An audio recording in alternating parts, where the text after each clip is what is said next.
There comes a moment in the life of every believing soul when the quiet pressures of lack, the persistent whisper of not enough, and the long memory of past shortages begin to feel heavier than they ought.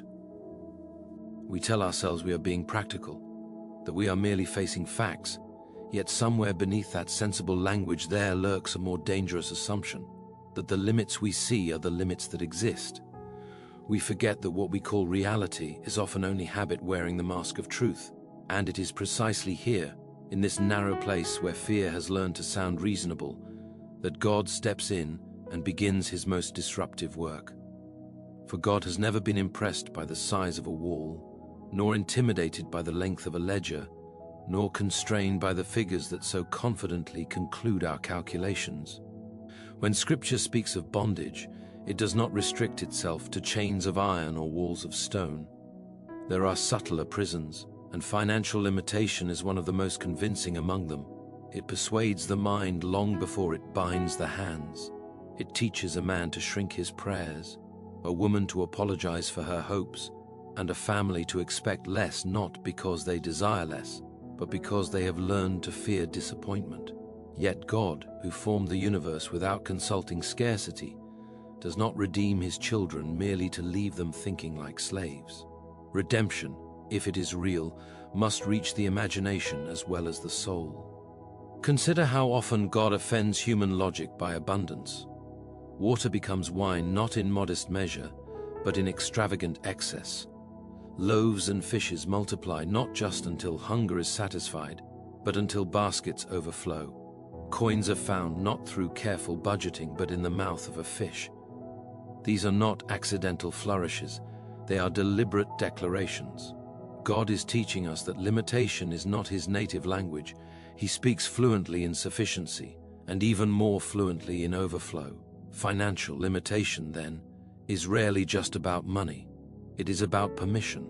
It is about what we believe we are allowed to ask for, allowed to expect, allowed to steward. When a person has lived long under lack, they may survive even a miracle and yet still think small. The chains fall off their wrists, but the memory of captivity still dictates how far they dare to walk. God is not only breaking external barriers, he is dismantling internal agreements with poverty, fear, and resignation. It is tempting to imagine God's provision as something that will arrive one day, at a safe distance in the future, where it cannot disrupt our present understanding. But God is far more immediate than that. He is the eternal now, and when he acts presently. If he is breaking financial limitation off your life, he is not doing so with a dramatic announcement meant only for tomorrow. He is doing it now, in the hidden realignments of thought, opportunity, discipline, courage, and obedience. Miracles often enter quietly, because God prefers transformation to spectacle. There is a strange dignity in honest work and faithful stewardship, but there is also a danger when we mistake effort for source. God does not despise diligence. He designed it, yet he refuses to be replaced by it. The moment you begin to believe that your security rests solely on your own strength, you have already stepped back into bondage, even if your bank account looks respectable. God may then allow a shaking, not to punish, but to remind you where true supply originates. For dependence on God is not weakness, it is alignment with reality. Many believers pray fervently for financial breakthrough while secretly believing that money itself is unspiritual, dangerous, or corrupting. This inner conflict produces paralysis. One cannot receive what one has already condemned.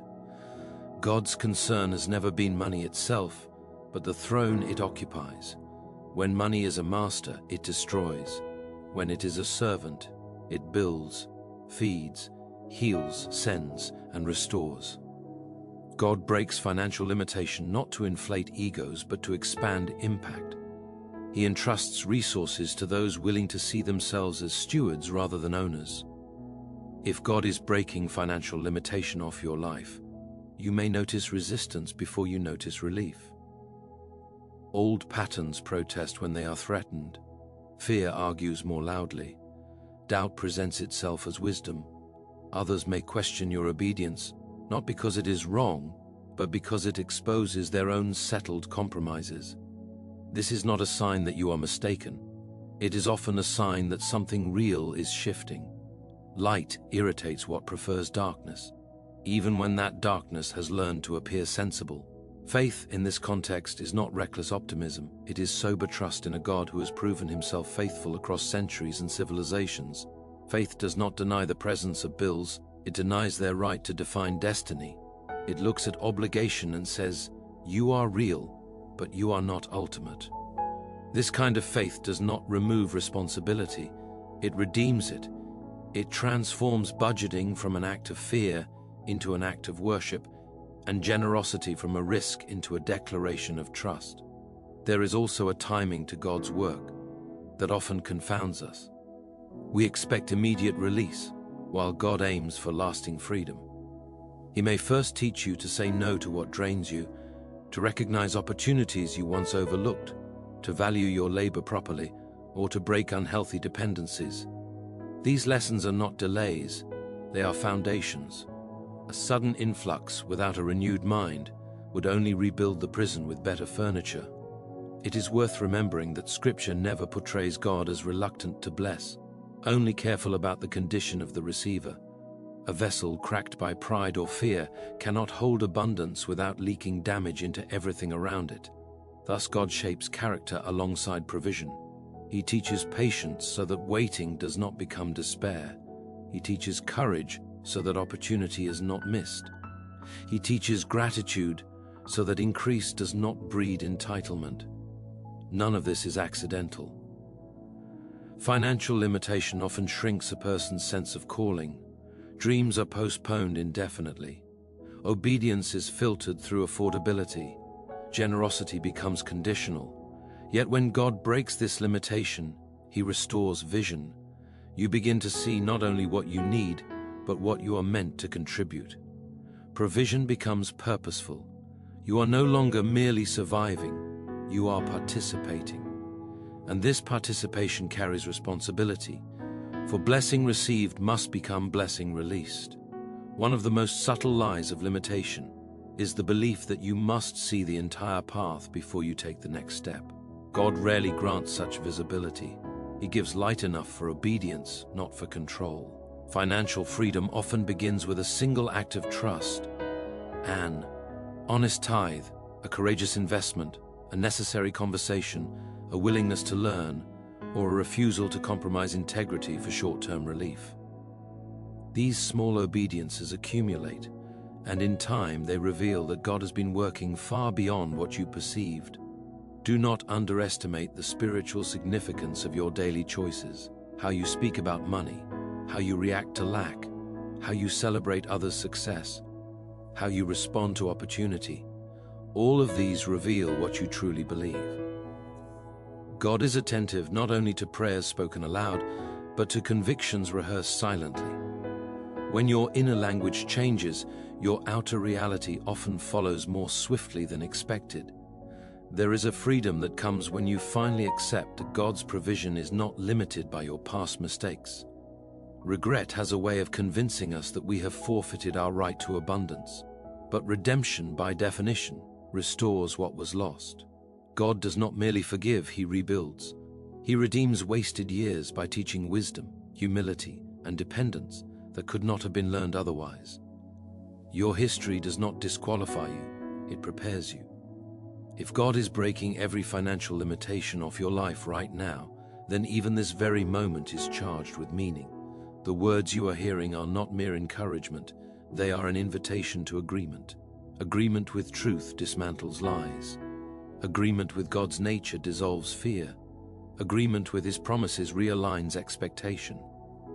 This is not about chasing wealth, it is about reclaiming trust.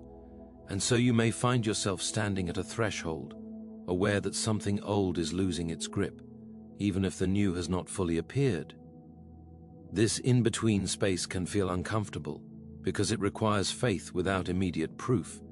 Yet it is often here that God does His deepest work, teaching you to rest without passivity and to act without panic.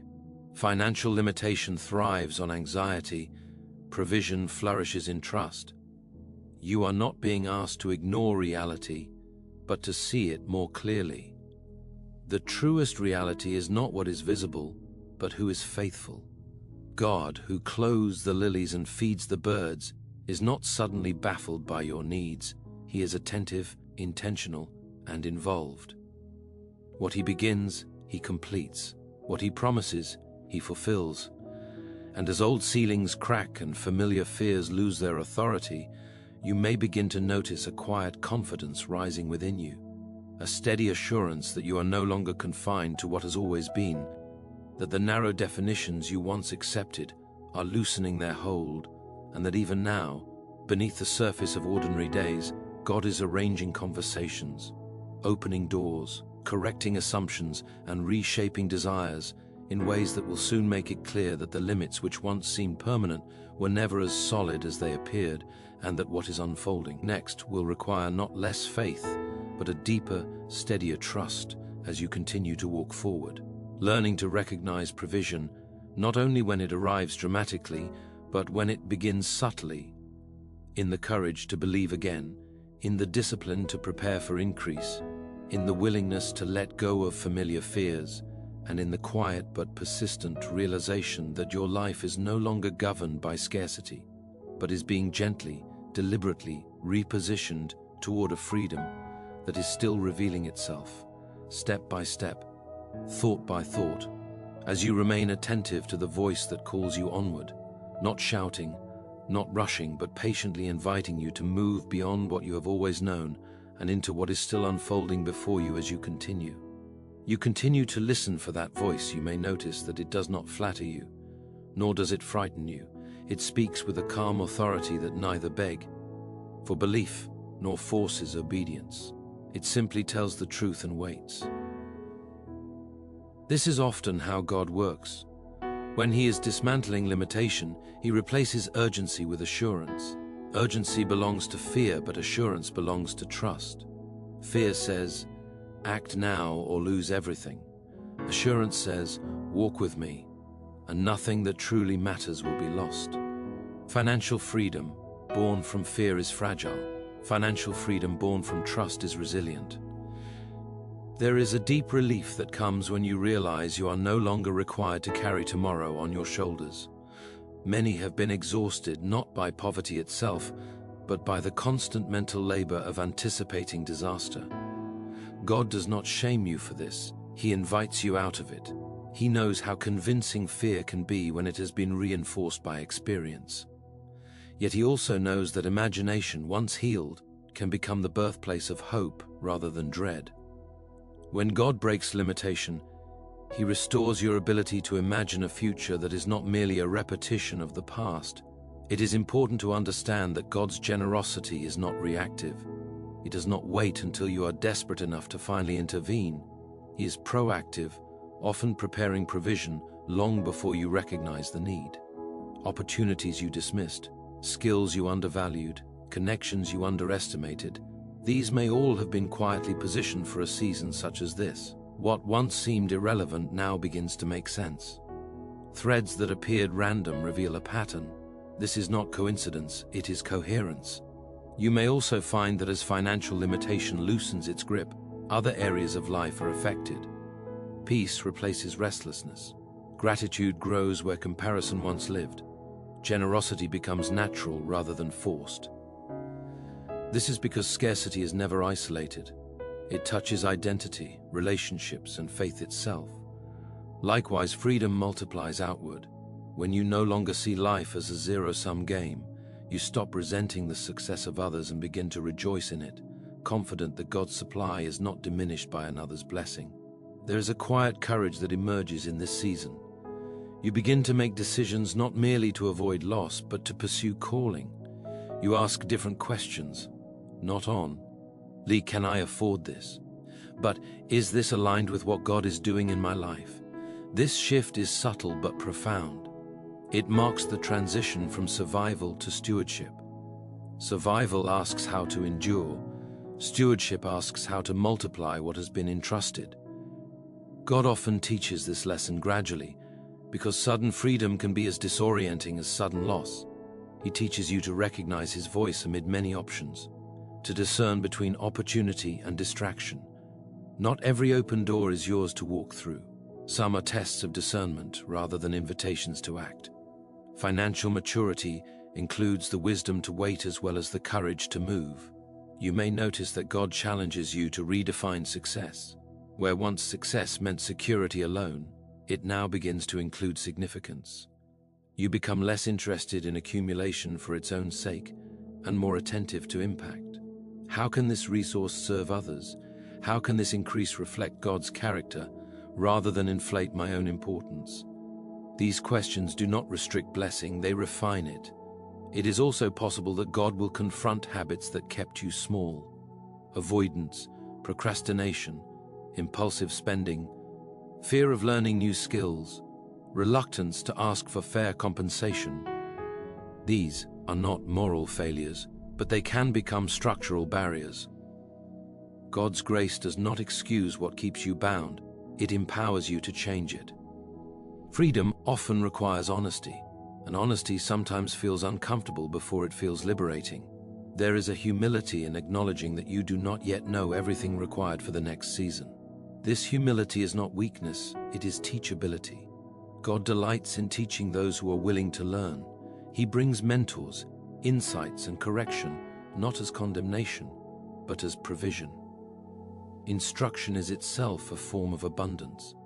As you walk further into this unfolding freedom, you realize that faith does not eliminate effort, it redeems it. Work becomes meaningful rather than frantic. Rest becomes restorative rather than guilt-ridden. You learn to labor without striving, to plan without anxiety, to give without fear. These are not small victories. They are signs of a mind being renewed. Financial limitation often taught you to brace yourself against disappointment. You learned not to expect too much because hope felt risky. But God, patient as He is, teaches you that hope anchored in Him is not fragile. It does not collapse when circumstances fluctuate. It stretches, adapts, and endures. You begin to hope again, not naively, but confidently. You may also notice a deepening of gratitude for ordinary provision. Bread tastes sweeter when fear no longer shadows the table. A home feels warmer when it is no longer haunted by the threat of loss. Gratitude does not require abundance, but abundance amplifies gratitude when the heart is rightly oriented. God is not merely adding resources, He is enriching experience. There is a mystery in how God weaves human responsibility with divine provision. He calls you to act, yet reminds you that results are not solely yours to produce. This balance guards against pride on one side and passivity on the other. You sow, He gives increase. You plan, He directs steps. You obey, He multiplies. This partnership is the essence of freedom. At times, the old voice of limitation may attempt to return, especially in moments of uncertainty. It may whisper that this peace is temporary, that the old patterns will reassert themselves. When this happens, remember that freedom is not the absence of challenge, but the presence of trust. You do not need to silence the voice by force, you simply refuse to agree with it. Agreement is what gives fear its power. God's faithfulness is not theoretical, it is demonstrated in Hist, Ori, in Scripture, and in countless lives that testify to provision that arrived not always how they expected, but always when it was needed. You are not an exception to His care. You are part of His story. The same God who sustained generations before you has not exhausted His resources. As this truth settles deeper, you may find yourself praying differently. Less pleading, more listening. Less panic, more praise. Prayer becomes conversation rather than crisis management. You bring needs honestly, but you also bring trust. You learn to wait without despair, to act without compulsion. This rhythm is not learned overnight, but it grows stronger with practice. There is also a gentle warning embedded in freedom. Do not forget where it came from. Prosperity that forgets God becomes hollow. Provision that disconnects from purpose becomes burden. God's desire is not merely to lift you out of lack, but to keep you rooted in gratitude. Memory is a safeguard. Remembering past dependence keeps present abundance from becoming arrogance. You may find that generosity becomes one of the clearest signs of your liberation. Not forced generosity driven by guilt, but joyful generosity flowing from trust. Giving no longer feels like loss because you no longer believe supply is finite. You give because you have learned that God replenishes what is released in faith. This does not mean every gift is immediately returned in the same form, but it is returned in ways that sustain life. There is also a quiet authority that comes with this freedom. You speak differently. You carry yourself differently, not with boastfulness, but with calm confidence. You are no longer easily manipulated by fear-based decisions. You can say no without guilt, and yes without panic. This steadiness itself becomes a testimony. As days pass and changes accumulate, you may look back and realize that the greats' miracle was not a single dramatic breakthrough, but a steady transformation. You think differently. You choose differently. You trust differently. Financial limitation loses its power not because money suddenly solves everything, but because fear no longer defines you. God's work in this area is ongoing. Freedom is not static, it deepens. Each season brings new lessons, new responsibilities, new opportunities to trust. What once felt impossible becomes normal. What once felt risky becomes routine. And what once felt unattainable becomes simply the next step of obedience. And so you continue forward, attentive but unafraid, aware that provision is not merely something you receive, but a reality you walk within. You are learning to live from a place of sufficiency rather than striving, from confidence rather than comparison, from trust rather than tension. The old ceilings have cracked, and though the full height of what lies ahead is not yet visible, you sense that the air is different here, lighter, freer, charged with possibility. You move on, not because every question has been answered, but because you have learned to trust the one who walks with you, guiding, providing, and steadily unfolding a future that no longer fits within the narrow limits that once defined your life, as you remain open, responsive, and willing to keep going step by step into all that is still being revealed. You begin to sense that this journey is less about arriving at a destination and more about becoming a different kind of person along the way. God is not merely escorting you out of scarcity, He is teaching you how to live in freedom without losing your soul. There is a discipline to abundance that is rarely discussed, yet it is as important as endurance in hardship. Without it, freedom collapses under its own weight. With it, freedom becomes sustainable, even generati. Onal, you start to notice how deeply financial limitation had trained your reactions. A bill once triggered panic, now it prompts prayer and planning. An unexpected expense once felt like betrayal, now it feels like a problem to be solved, not a verdict on your worth or future. These changes are subtle, but they signal a profound shift in identity. You are no longer defining yourself by what you lack, but by who walks with you. God's provision often arrives disguised as responsibility. More opportunity requires more wisdom. More income demands more discernment. More freedom calls for deeper accountability. This is not a burden meant to overwhelm you, it is an invitation to maturity. God trusts you enough to grow you. He does not rush this process because He knows that what is rushed is rarely rooted. You may find that some relationships change as your mindset changes. Not everyone is comfortable around someone who no longer agrees with fear. Some may interpret your peace as naivete or your confidence as arrogance. Resist the temptation to defend yourself. Let fruit speak. Freedom does not need to announce itself, it reveals itself over time through consistency, humility, and integrity. There is also a cleansing that happens in this season, a quiet purging of motives. You may realize that some goals were fueled more by insecurity than calling. God does not shame you for this, He simply redirects you.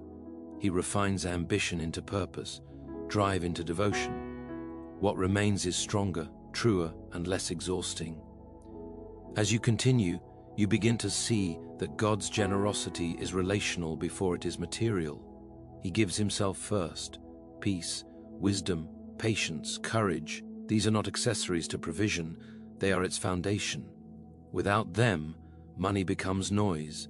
With them, even modest resources can accomplish extraordinary good.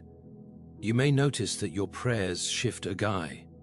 N, becoming less focused on escape and more on alignment.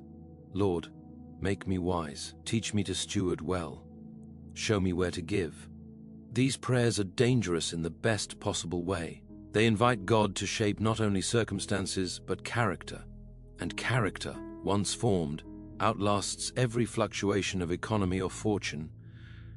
There will still be moments when the old reflex tries to return.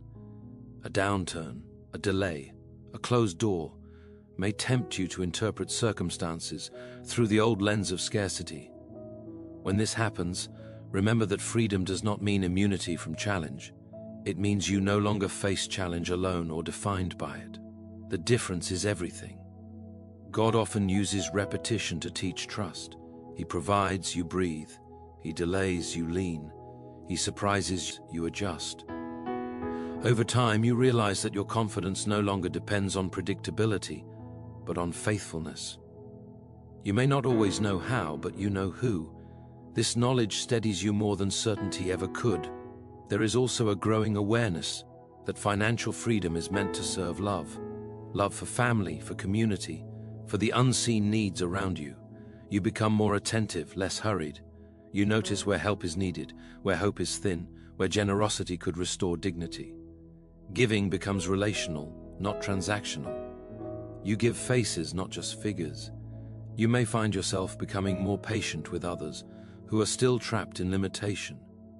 Where once you felt frustration, now you feel compassion. You recognize the fear behind their decisions, the exhaustion behind their resistance. Freedom teaches gentleness. It does not demand that others catch up. It simply keeps walking, offering light without coercion. God's work in breaking limitation also touches your sense of time. Urgency loosens its grip. You stop measuring your life by deadlines alone and begin to value seasons. Some seasons are for sowing, some for waiting, some for reaping. Confusing them leads to frustration. Honoring them brings peace. God is not late. He is precise. As this precision becomes evident, you may look back on moments you once labeled as setbacks and see them differently. The opportunity that fell through protected you from misalignment. The delay preserved you from exhaustion.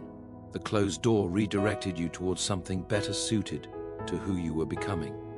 Gratitude replaces regret, and wisdom softens memory. There is a kind of quiet joy that emerges when you realize you are no longer chasing money to prove anything. You are no longer driven by the need to validate your worth or silence old voices. Your value is settled. Provision becomes a tool, not a test. This joy is not loud, but it is steady. It sustains you in ways excitement never could. You may also begin to notice how God trains you to listen. Not every financial decision is solved by logic alone. Sometimes there is a nudge, a restraint, a peace or unease that defies spreadsheets. This does not replace wisdom, it complements it. God is not opposed to reason, he transcends it. Learning to listen is learning to trust relationship over control. With listening comes courage. Courage to walk away from what looks profitable but compromises integrity.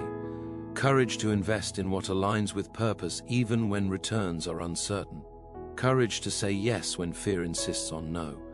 This courage is not impulsive, it is anchored. It grows from confidence in God's character rather than confidence in outcomes. As you practice this courage, you discover that fear loses its creativity. It repeats the same warnings, the same predictions. Faith, on the other hand, keeps unfolding new possibilities. It adapts, it grows, it sees paths where fear sees walls. This does not mean every venture succeeds as planned, but it means every step teaches something valuable. God's provision often includes protection you never notice, expenses that could have been devastating somehow become manageable. Needs are met in ways that feel ordinary, but are anything but accidental. You may not always see angels moving, but you feel the effect of their work. Stability grows quietly, like roots deepening underground. There is also a recalibration of trust. You trust yourself more, not in arrogance but in competence shaped by experience and guidance. You trust others wisely, discerning character rather than charisma. You trust God deeply, not because life is easy, but because you have seen Him faithful in both ease and difficulty. This layered trust creates resilience. As the days continue, you may find that contentment and ambition no longer compete. You can be grateful for what is while still reaching for what could be. This balance is rare and precious. It keeps you grounded without making you stagnant, hopeful without making you restless. God delights in this posture because it reflects trust. There is a temptation when freedom grows to assume it will never be tested. But trust that is never tested remains theoretical. God allows challenges not to threaten freedom, but to strengthen it. Each challenge faced without panic reinforces the truth that limitation no longer rules you. Confidence becomes embodied, not merely believed. You may also notice a shift in how you measure generosity. It is no longer about amounts, but about obedience. Sometimes obedience looks large, sometimes it looks small. Both matter. God measures faithfulness, not scale. This understanding frees you from comparison and invites you into joy. As you remain attentive, you begin to see that financial freedom is woven into a larger freedom. Freedom from fear of the future, freedom from shame of the past, freedom from the need to control outcomes. Money was never the ultimate issue, trust was. And trust, once restored, changes everything it touches. You continue walking not because the road is always smooth, but because you have learned that stumbling does not mean failing. It means learning. God does not withdraw His presence when you misstep. He teaches you to regain balance. This patience is itself a form of provision. The rhythm of your life changes. Work and rest find harmony. Giving and receiving feel natural rather than forced. Planning and praying become intertwined. You no longer see spiritual life and practical life as separate realms. God is present in spreadsheets as surely as in songs, in decisions as surely as in devotion. And so the days unfold, each carrying its own lessons, its own opportunities to trust. You are no longer obsessed with proving that you are free, you are simply living it. Freedom expresses itself quietly, consistently, through choices made without fear and generosity given without calculation. The old narrative of limitation fades, replaced by a story still being written, a story in which provision is not an occasional miracle but an ongoing relationship, a steady dialogue between obedience and grace. As you keep moving forward, attentive to the subtle guidance, willing to learn, willing to adjust, aware that what God is doing is not finished, not complete, but still unfolding, inviting you to stay present, stay faithful, stay open, and continue walking into what lies ahead, even as new understandings emerge, new responsibilities take shape, and the journey carries on, unhurried yet purposeful, drawing you further into a life that no longer fits the old confines, a life that keeps expanding as you continue. And so, as this unfolding journey draws toward its quiet resolution, you are left not with a promise that everything will be easy, but with a far greater assurance that you are no longer bound by fear, no longer confined by the narrow stories you once believed, and no long. Ye are ruled by the limits that tried to define your worth and your future. God has not merely adjusted your circumstances, He has reshaped your vision, steadied your heart, and taught your soul to recognize provision as a living reality rather than a distant hope. What once felt fragile is now rooted. What once felt impossible is now approachable. And what once felt uncertain is now held in faithful hands. You move forward not clinging to outcomes, but anchored in trust, knowing that the same God who broke the chains you could see is faithful to guard you against the ones you cannot, and that as long as you remain willing, attentive, and obedient, your life will continue to expand beyond limitation and into a freedom that is sustained not by wealth alone, but by unwavering faith.